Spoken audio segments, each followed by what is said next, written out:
Okay, so we are looking at the rod in the number 5 cylinder, and you can see that there are droplets of coolant with oil mixed into it all over the rod. And you're also looking here at the counterweight of the crank and down into the oil pan below.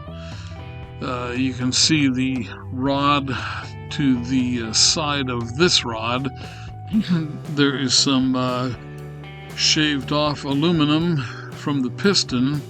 Wherever the piston is, the parts of that are just all disintegrated.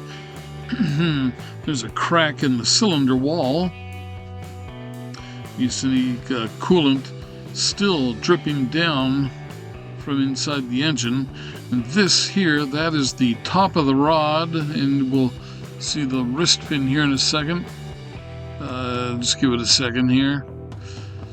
So you can see what a destructive mess. So we're still trying to figure out what happened here, what caused this. And that is going to be coming up here in just a minute after we take a look at a little more stuff down here. But yeah, we're still looking at the internals of the block and the crank and rods. We can see the cracks and destruction that has happened. See, there's the rod on the right side.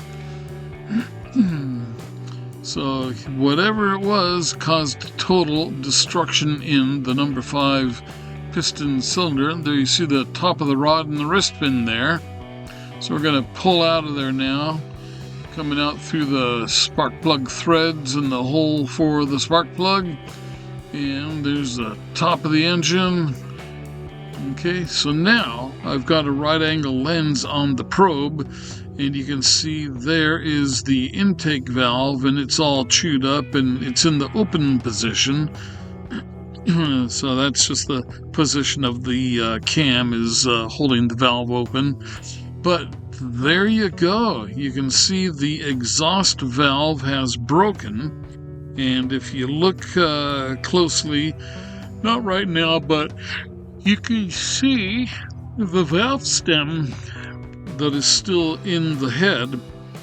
And one of the things about valves is they are two-piece, a lot of them, most of them. The valve itself, head of the valve, is a high-temperature metal that is designed to withstand the temperatures of combustion.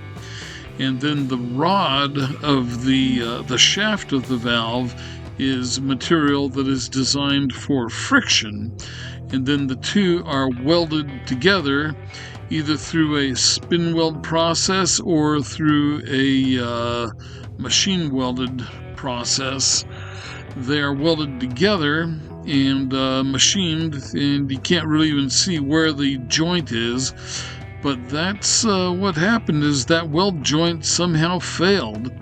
So you can just see the edge of the cylinder and wetness around the head gasket, and I figure that's because the head was jammed up and opened up a little bit of gap for coolant to flow into the cylinder.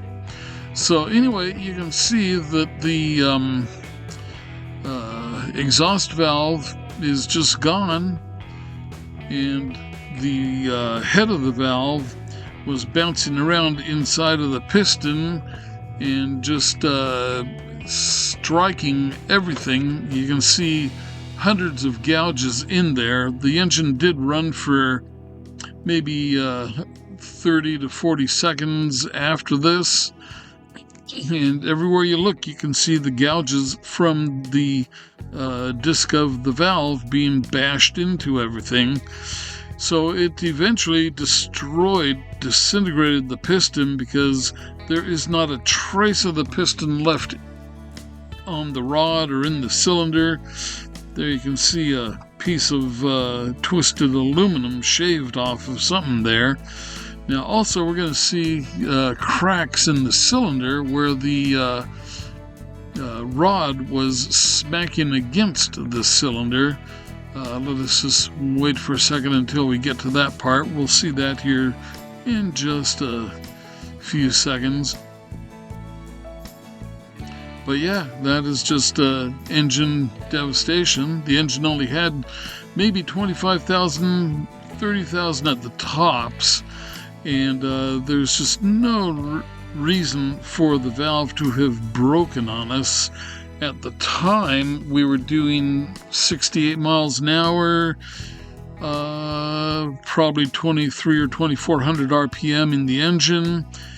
And it was just a normal freeway cruise on flat ground, nothing strenuous. Now, that crack there, that is the rod striking the cylinder wall, and you can see that the cylinder wall is broken out, cracked, pressed in the shape of the rod.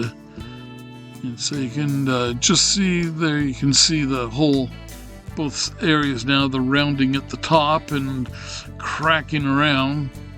So yeah, it's just almost unheard of to have a valve break like this and destroy an engine. It happens, but it is very, very rare. And it's just such a letdown because I put all this time and effort into making a really good, solid engine, and it was running so nicely all the way down from Seattle to Bakersfield. And then just all of a sudden, it was over. There's the valve stem inside of there. You see that right in the middle of the cavity. There you see the valve seat there. So, and yeah, you can just see the valve stem right in the corner, right at the edge. So yeah, very unfortunate. Gonna try to get a junkyard 5.4 to replace it, and I'll transfer my high pressure oil pump, my new timing chain set into the boneyard engine and bring better life to it. But yeah, I gotta sell this truck. I need a truck with a bigger engine. Alright, thanks for watching. Hope you enjoyed it, and see you on the next video.